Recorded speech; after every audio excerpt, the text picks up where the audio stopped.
موت سے پہلے فرشتے آ جاتے ہیں. چاہے تم اچھے آدمی ہو، بیٹھے ہوئے ہو، تم کو بھی اگر موت آنی ہے تو تم پہلے فرشتوں کو دیکھنے لگ جاؤ گے، لیکن بتا نہیں سکتے کسی کو. موت سے تھوڑی دیر پہلے فرشتے قریب آ جاتے ہیں. پہلے جماعت فرشتوں کی آتی ہے، پھر ملک الموت آتے ہیں. ملک الموت ان فرشتوں کے بیچ آتے ہیں. جیسے ہی یہ مرنے والا آدمی ملک الموت کو دیکھ لیتا ہے، پھر اس کے جسم میں کپ کپی طاری ہو جاتی ہے. اور ایسی کپ کپی طاری ہوتی ہے کہ کبھی پیشاب نکل جاتا ہے، کبھی پخانہ نکل جاتا ہے. اکثر دیکھنا مرنے والوں کی نجاست نکل جاتی ہے. ملک الموت کو وہ بہت قریب سے دیکھتا ہے، اور ان کی دو شکلیں ہیں. ایک بہت بھیانک شکل ہے، اس کو دیکھنا ہی عذاب ہے، اور ایک بہت خوبصورت شکل ہے، ان کو دیکھنا ہی رحمت ہے. وہ نیک بندوں کی روح نکالنے کے لیے جب جاتے ہیں تو خوبصورت شکل میں جاتے ہیں، اور جب گنہگاروں کی روح نکالنے جاتے ہیں تو بھیانک شکل میں جاتے ہیں. اور ان کو دیکھتے ہی مرنے والے کا جسم پیلا پڑ جاتا ہے، پیشانی اکھڑ جاتی، آنکھیں پھٹی رہ جاتی، اور پھر خرخرا آنے لگ جاتا ہے، یعنی خر کی آواز تیز ہو جاتی ہے. وہ بولنا چاہتا ہے اپنے پاس والوں کو، لیکن بول نہیں سکتا، بند ہو جاتا ہے. یہ وہ وقت ہے جب اس کے توبہ کا دروازہ بھی بند ہو جاتا ہے. اب اگر فرشتوں کو دیکھ کر کوئی توبہ بھی کر لیا، ایمان لایا، تو اس کا ایمان قبول نہیں. اس وقت سے پہلے تک جو بھی ایمان لایا یا توبہ کیا، اس کی توبہ قبول ہے. لیکن موت کا خرخرا آ گیا اور فرشتوں کو دیکھ لیا، اس کے بعد بہت سارے کافر بھی پکاریں گے کہ ہم ایمان لاتے ہیں اللہ پر. نہیں، اب ایمان قبول نہیں ہوگا. موت اتنی آسانی سے نہیں آتی، اس کا پروسیس ہے. فرشتے آتے ہیں، ملک الموت آتے ہیں، پھر اس کے بعد اس کو گھور کر دیکھتے ہیں، پھر اس کو چت لٹا دیا جاتا ہے، یا جس حالت میں بھی ہے وہ گر جاتا ہے. کھڑا ہے تو گرتا ہے، بیٹھا ہے تو گرتا ہے، موت آنے سے پہلے لڑک جاتا ہے. یہ ضروری بھی نہیں ہے کہ آج میں اپنے آپ کو سنبھال کر بیٹھا ہوں. اگر میری موت آنی ہے، اسی کرسی سے گر جاؤں، اسی جگہ سے ہم گر جائیں گے. اور اس کے بعد ملک الموت روح کھینچنا شروع کرتے ہیں. پیروں کے ناخنوں سے لے کر، ہاتھوں کے ناخنوں سے لے کر، اس کے جسم کے ہر حصے سے لے کر ناک تک کھینچتے ہوئے لاتے ہیں. اور اس کے بعد جب پوری روح نکل جاتی ہے، وہ لے کر کے چلتے رہتے ہیں، اور مردہ ان کو جاتے ہوئے دیکھتا رہتا ہے. آنکھیں سب سے لاسٹ میں کھلی رہتی. کسی بھی مرنے والے کی آنکھیں بند نہیں رہتی، کھلی رہتی، وہ دیکھتا رہتا ہے. اسی لیے حدیث پاک میں ہے، جب کسی کی روح نکل جائے تو سب سے پہلے تم اس کی آنکھیں بند کر دو. ہمیں بند کرنا ہوتا ہے، اور اس کے بعد منہ بھی کھلا رہ جاتا ہے، منہ اوپن رہ جاتا ہے. فرمایا گیا منہ کو دبا کر بند کر دو. یہ سب نشانیاں ہیں میرے عزیزوں موت کی، سختیوں کی. آپ کو پتہ ہے جب رسول کریم صلی اللہ تعالیٰ علیہ وسلم کی وفات آئی، اللہ اکبر، نزع کا عالم اتنا سخت تھا کہ بار بار حضور اکرم صلی اللہ علیہ وسلم کو پورے پانی کے مٹکے انڈیل دیے جا رہے تھے. 3 مٹکے حضور پر انڈیل دیے گئے موت سے پہلے. اور حضور اس کے بعد تھوڑا آرام محسوس کرتے، اور پھر شدت کا بخار. اور وہ آخری وقت تھا جب حضرت فاطمہ آپ کے پاس آئی تھی. حضور نے ان کے کان میں بتا دیا، وہ رونے لگ گئی. کیا کہا تھا؟ حضرت فاطمہ کہتی ہیں حضور نے فرمایا، اے فاطمہ اب میں جا رہا ہوں، میرا آخری وقت ہے. پھر ایک دوسرے کان میں ان سے کہا، میرے خاندان میں سے سب سے پہلے تم مجھ سے ملنے والی. آج یوم فاطمہ بھی ہے، سیدہ کائنات کا آج یوم وصال ہے، 4 رمضان المبارک. تو رسول کریم صلی اللہ تعالیٰ علیہ وسلم حضرت عائشہ صدیقہ کے سینے سے سر لگا کر لیٹے ہوئے تھے. حضرت عائشہ فرماتی ہیں، سنو، مجھے پتہ ہی نہیں تھا. حضور حضرت عائشہ سے زیادہ محبت کرتے تھے، اسی لیے آخر وقت میں حضرت عائشہ کے ہی حجرے میں رہنے لگے، باقی دوسری بیویوں کیا نہیں جاتے. حضرت عائشہ کہتی، میں حضور اکرم صلی اللہ تعالیٰ علیہ وسلم کو کبھی مسواک دے رہی، کبھی پانی کے چھڑکاؤ کر رہی. تھوڑی دیر کے بعد حضور اکرم صلی اللہ تعالیٰ علیہ وسلم لیٹے لیٹے اسی طرح رہ گئے. حضرت عائشہ کہتی ہے، میرے سینے پر حضور کا سر تھا، وہ اتنا بھاری ہو گیا مجھے لگتا تھا کہ میری پسلیاں ٹوٹ جائیں گی. یہ حضرت عائشہ کہتی ہیں، مجھے ایسا لگتا تھا کہ میری پسلیاں ٹوٹ جائیں گی. ہوا کیا تھا؟ حضرت عائشہ فرماتی ہیں، دروازے پر جبرائیل امین آئے، روح نکلنے سے پہلے کی بات ہے.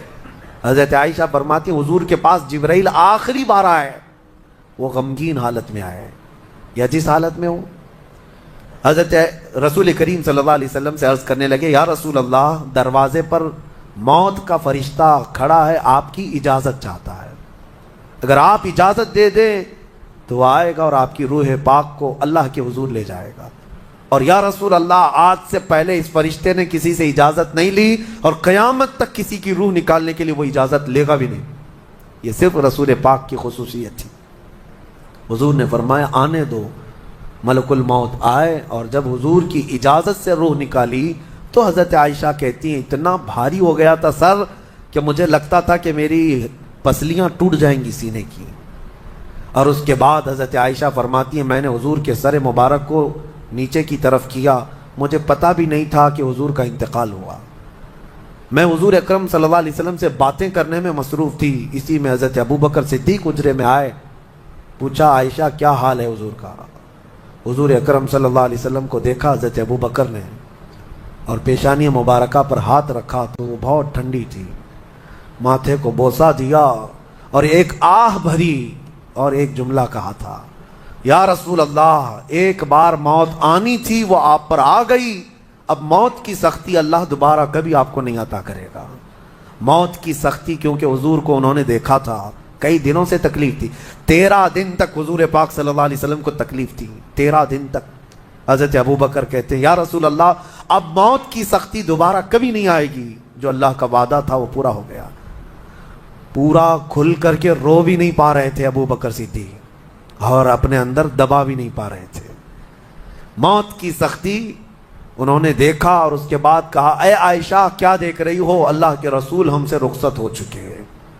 پھر انہوں نے آ کر مسجد میں اعلان کیا اے لوگو اللہ کے نبی کا انتقال ہو چکا۔ اب مجھے یہاں یہ بتانا ہے اگر موت سے کوئی بچ سکتا تھا تو سب سے پہلا نمبر تو رسول اللہ کا ہونا چاہیے تھا، کیونکہ اللہ کے سب سے محبوب نبی وہی ہیں۔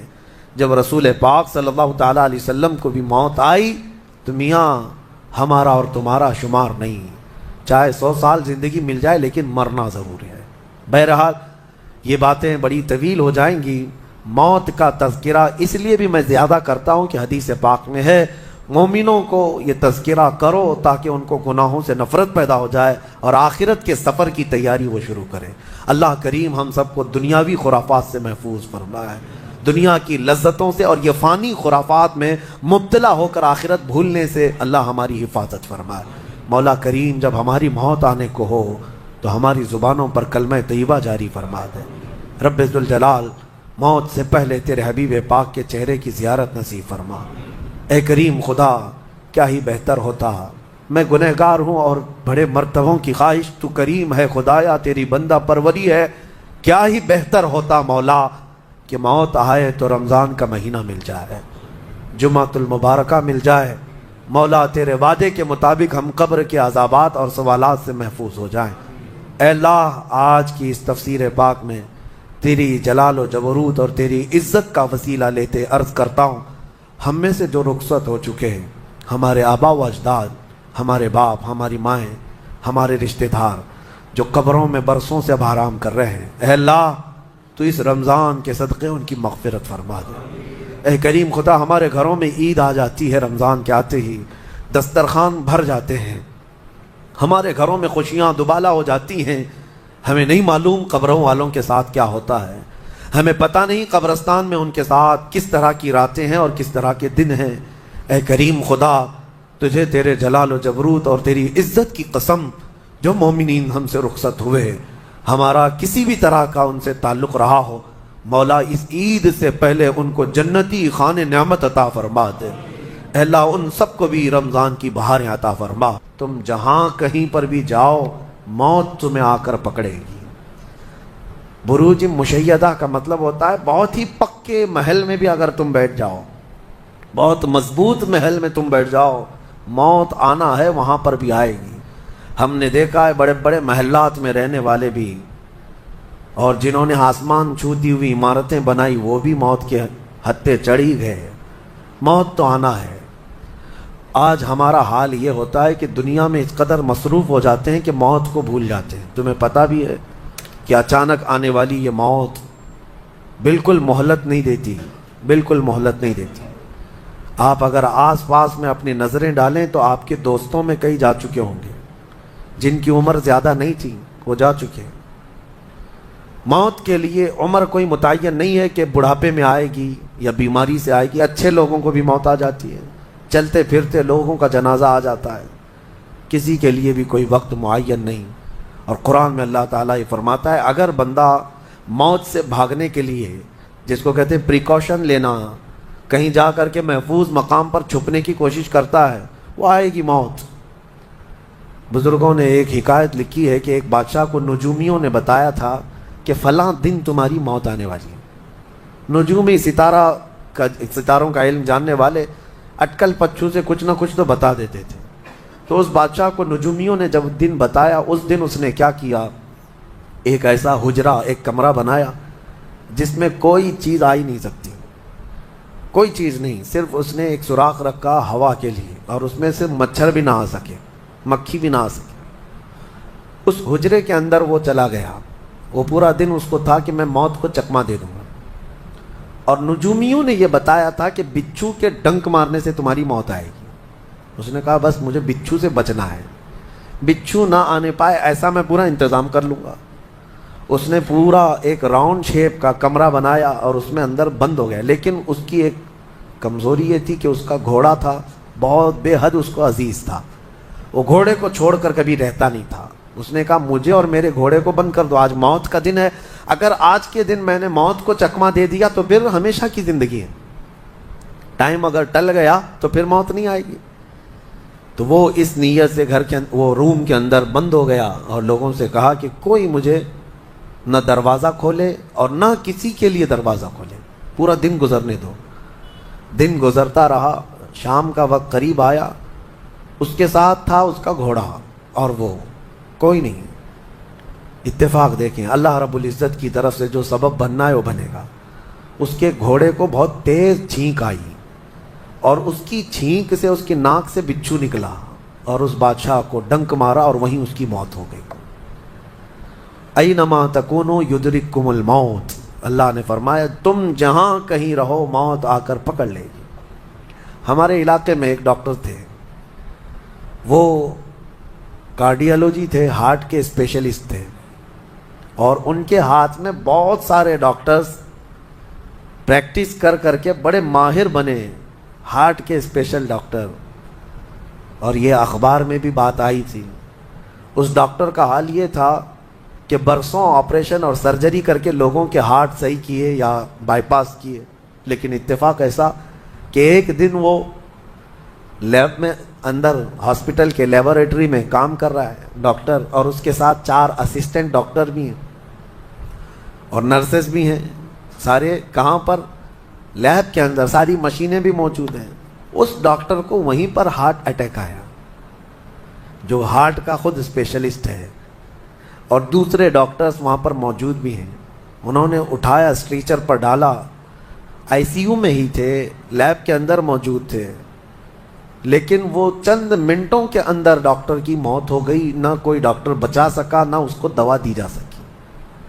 سب سے ماہر ہارٹ کا ڈاکٹر ہاسپٹل کے اندر، جو سب سے محفوظ جگہ ہو سکتی ہے بیماروں کے لیے، میاں ہمارے گھر میں کسی کو اٹیک آئے تو دوڑ کر کہاں لے جائیں گے؟ ہاسپٹل۔ اور جو خود کس کے پاس لے جائیں گے؟ ڈاکٹر کے پاس۔ جو خود ڈاکٹر ہے اور خود ہاسپٹل میں بیٹھا ہوا ہے، اس کو ہی اگر آ جائے، اور قریب میں ڈاکٹرز بھی موجود ہیں لیکن بچا نہ سکے، یہ رب ذوالجلال کا فرمان، جب وعدہ مکمل ہو جائے تو پھر کوئی طاقت تمہیں موت سے روک نہیں سکتی۔ آپ کو پتہ ہے ایک بہت بڑا شخص ہے دنیا کا جو کئی حکومتیں بدل دیا کرتا تھا، جس کا نام غالباً لیکن ہے، سیمسنگ کمپنی کا، جس سے کوئی تعلق ہوگا آپ سرچ کریں تو پتہ چلے، کوریا کا رہنے والا، اور اس کی وجہ سے حکومتیں بدل دی جاتی تھیں۔ اس قدر مالدار آدمی، اس کی مرضی کے بغیر تو کوئی حکومت نہیں قائم ہوتی تھی۔ اتفاق ایسا ہی غالباً 2012 یا 11 کے آس پاس کی بات ہے، جہاں تک میرے علم میں چیز آئی، ایسی ایک بیماری میں مبتلا ہو گیا کہ کوما میں چلا گیا، اور اس کا بیٹا تھا ارب پتی، نہیں بلکہ اس سے بھی زیادہ، کئی ہزار کروڑ کا مالک۔ پوری دنیا بھر کے ڈاکٹرز کو بلایا گیا اس کو بستر سے اٹھانے کے لیے، لیکن کوئی ڈاکٹر نہیں اٹھا سکا. کروڑوں کی فیس لی ڈاکٹرز نے, ہر طرح کا علاج کیا, 4 سال تک وہ بستر پر لگا رہا, اس پر نہ جانے کتنی دولت خرچ ہوئی. اخیر میں ڈاکٹروں نے کہا, اربوں روپیے اس کے بستر سے اٹھانے کے لیے جنہوں نے خرچ کیا تھا, بیٹے نے خرچ کیا تھا, ڈاکٹروں نے اخیر میں ہاتھ اٹھا کر کہا اب تیرے باپ کو کوئی نہیں کھڑا کر سکتا, اس کی موت آ چکی ہے, موت ہو گئی. میں یہ کہنا چاہتا ہوں, اللہ نے فرمایا تم مضبوط سے مضبوط محل کے اندر کیوں نہ ہو, موت آئے گی. مجھے بتاؤ, جس کے پاس دنیا کا اتنا مال پڑا ہوا ہو, وہ کیوں نہیں خرید سکا کوئی ایسی دوا جو اس کو بستر سے کھڑا کر سکے؟ یاد رکھیں میرے عزیزوں, دنیا کی ساری چیزیں اسی کی دھری کی دھری رہ جائیں گی. جس وقت ہمارا بلاوا آ جائے, تم قریب میں لوگوں کو دیکھتے رہ جاؤ گے اور آنکھیں تمہاری کھلی رہ جائیں گی. اسی لیے میرے آقا صلی اللہ علیہ وسلم خود فرماتے ہیں, میں ایک سجدے میں جاتا ہوں تو مجھے اس بات کا یقین نہیں ہوتا کہ دوسرے سجدے تک میں زندہ رہوں گا. یہ سید الانبیاء فرما رہے ہیں, رسول رحمت فرما رہے ہیں. اور جس طرح سے آج ہم اپنی موت کو بھول بیٹھے ہیں, گناہوں کی کثرت ہو جاتی ہے, نفس غالب آ جاتا ہے, عیاشیاں شروع ہو جاتی ہیں. موت کا خوف ایسا ہے کہ خود میرے آقا نے فرمایا, سب سے بہترین نصیحت کرنے والا تمہاری زندگی میں اگر کوئی ہے تو موت ہے. لوگوں کے جنازے دیکھو اور ان کی بے بسی دیکھو, ان کی مجبوری دیکھو, اور اس کے بعد تم بھی محسوس کرو کہ تمہارے ساتھ بھی یہی کیفیت ہوگی. وہ چھوٹی سی قبر, وہ چھوٹی سی ایک ایسی قبر جس میں نہ چٹائی, نہ تکیا, نہ اوڑھنا, نہ بچھونا, اور ہاتھ چوڑے کرو تو قبر کی دیواریں لگنے لگ جائے, ہاتھ اٹھاؤ تو اوپر کی تختیاں لگنے لگ جائیں. ممبئی والوں کو تو اور بھی چھوٹی قبر ملتی ہے, یہاں تو اتنی چھوٹی ہے کہ ٹیمپرری کھودی جاتی ہے کہ 6 مہینے بعد پھر نکال دینا ہے. میرے عزیزوں, اس ایک چھوٹی سی قبر کے اندر تمہیں برسوں بتانا ہے, برسوں بتانا ہے. اس جسم کے ساتھ وہیں سونا ہے. کبھی میں سوچتا ہوں, ہماری آنکھیں اگر بند ہو جائیں اور ہمیں پتہ چلے کہ باہر فلاں فلاں چیزیں ہو رہی ہیں اور ہم کھولنا چاہیں نہیں کھلتی, تو بے چینی ہونے لگ جاتی ہے, گھبراہٹ سی ہونے لگتی ہے. قبر میں یہی حال ہوگا کہ تمہارے اطراف ہونے والے سارے معاملات تمہیں پتہ ہوں گے. حتیٰ کہ حضور فرماتے ہیں, قبرستان میں چلنے والے کے پیروں کی آواز تک تم سنو گے. مردہ سنتا ہے, سلام تو دور کی بات ہے, پیروں کے چلنے کی آواز بھی سنتا ہے. اور جب سنتا ہے سارے معاملات, لیکن آ نہیں سکتا باہر, کسی کو کچھ کہہ نہیں سکتا, بول نہیں سکتا. کیسی بے چینی ہوگی وہ, کیسی گھبراہٹ ہوگی. بڑے بڑے اولیاء اکرام, حتیٰ کہ سیدنا عثمان ابن عفان رضی اللہ تعالیٰ عنہ, داماد رسول, امیر المومنین, خلیفہ رسول, جب رات کے وقت مصلی پر کھڑے ہوتے اور قبر کی کوئی آیت تلاوت کرتے تو اتنا روتے تھے کہ ان کا مصلی آنسوؤں سے بھیگ جاتا تھا. صبح ان کے مصلی کو نچوڑ کر سکھایا جاتا تھا. لوگ ان سے پوچھتے, آپ قبر کے متعلق اتنا خوفزدہ کیوں ہو جاتے ہیں؟ مرنا تو سب کو ہے. حضرت عثمان غنی فرماتے, یہ ہماری پہلی منزل ہے, اگر یہ نکل گئی تو ساری منزلیں آسان ہیں. اینما تکونوا یدرککم الموت, اللہ فرماتا ہے. اور کئی جگہ قرآن میں یہ آیتیں آئی ہیں میرے عزیزوں. جانا ہم سب کو ہے, بہت تھوڑے ہی دنوں کے بعد آخرت کے سفر کی طرف رواں دواں ہیں. اسی لیے کسی بزرگ نے سچ کہا کہ دنیا میں جتنے راستے ہیں, یہ لکھا تو جاتا ہے یہ راستہ فلاں شہر جا رہا ہے, فلاں شہر جا رہا ہے, حقیقت تو یہ ہے کہ سارے راستے قبرستان جا رہے ہیں, وہیں جا کر اینڈ ہوتے ہیں. ممبئی سے پونا جا رہا ہے راستہ, پونا سے بنگلور جا رہا ہے راستہ. بورڈ تو لکھے ہوئے ہیں, لیکن اہل تصوف یہ کہتے ہیں یہ تمہاری خام خیالی ہے, لیکن جس راستے پر بھی چلو گے اخیر وہ راستہ تمہیں قبرستان ہی پہنچائے گا, تمہاری زندگی وہیں جا کر اینڈ ہونے ہے. اسی لیے میرے عزیزوں, ہمیں زیادہ دنیا میں اتنا پھیلانے کی ضرورت نہیں, آخرت کے سفر کی طرف تیاری بھی ہو. میں یہ نہیں کہتا کہ کمانا نہیں چاہیے, کمائیں, گھر بنائیں, رزق کا حصول, معاش کا حصول سب کے لیے ضروری ہے, لیکن ساتھ میں یہ فکر غالب رہے ہمارے ذہن میں کہ مجھے سب چھوڑ کر جانا ضروری ہے. جب تک تمہارے ذہن میں یہ بات آتی رہے گی میرا آخرت کا سفر باقی ہے, تو ہوگا یہ کہ تم دنیا تو کماتے رہو گے لیکن اپنے مولا سے غافل کبھی نہیں ہوگے, غافل کبھی نہیں. میں وہ زندگی کی بات کر رہا ہوں. آپ جاؤ, فیکٹری میں جاؤ, کسی کمپنی میں جاؤ, کسی بزنس میں جاؤ, کسی جاب میں جاؤ, آپ کی دنیا ہے, آپ گھر بناؤ, لیکن ذہن میں اتنی بات رہے کہ میرا مولا مجھے ایک نہ ایک دن بلانے والا ہے. جب یہ فکر رہے گی تو آپ کی نمازیں بھی غائب نہیں ہوں گی, آپ کی آخرت کی یاد. اسی لیے میرے آقا نے فرمایا قبرستان جایا کرو. بعض لوگ یہ کہتے ہیں نا قبروں پر جانا شرک یا بدعت. خود میرے آقا صلی اللہ علیہ وسلم نے فرمایا فزورو, قبروں کی زیارت کرو. کیوں؟ فإنها تذکر الآخرہ, اس لیے کہ وہ تمہیں آخرت کی یاد دلاتی ہیں. مولا علی کرم اللہ وجہہ الکریم قبرستان جاتے. حضرت سعید ابن مسیب ایک تابعی ہیں, حضرت علی کے ساتھ قبرستان گئے تھے. حضرت علی نے زور سے سلام کیا قبر والوں کو اور پھر پوچھا ہے قبروں والوں کیا حال ہے تمہارے. اور اس کے بعد پھر حضرت علی روتے کھڑے ہوئے, آنسو بہنے لگے. حضرت سعید ابن مسیب کہتے ہیں مولا علی سے کیا آپ قبروں والوں سے بات کر رہے ہیں, وہ آپ کی سن رہے ہیں یا آپ سے وہ کچھ جواب دے رہے ہیں؟ حضرت علی کرم اللہ وجہہ الکریم نے فرمایا ہاں, اگر تم سنتے ان کی باتیں تو رو پڑتے ہیں. حضرت سعید پوچھتے ہیں کیا کہہ رہے ہیں قبروں والے؟ سنو میرے عزیزوں, حیدر کرار شیر خدا علی مرتضیٰ فرماتے ہیں قبروں والوں سے میں نے پوچھا کیا حال ہے تمہارے, تو قبروں والوں نے کہا اے علی مت پوچھو ہمارے حال, جن بالوں کو ہم سجایا کرتے تھے ان بالوں پر تو اللہ نے بچھو چھوڑ دیے. ہمارے وہ چہرے جو غازے سے ملوث تھے, حسین تھے, ہمارے چہروں پر اب خون اور پیپ کے علاوہ کچھ نہیں رہ گیا. ہمارا وہ جسم جس کے سنوارنے کے لیے ہم دن بھر گھنٹوں لگاتے تھے, آج وہ ہماری قبروں میں کیڑوں کی غذا بنا دی گئی ہے.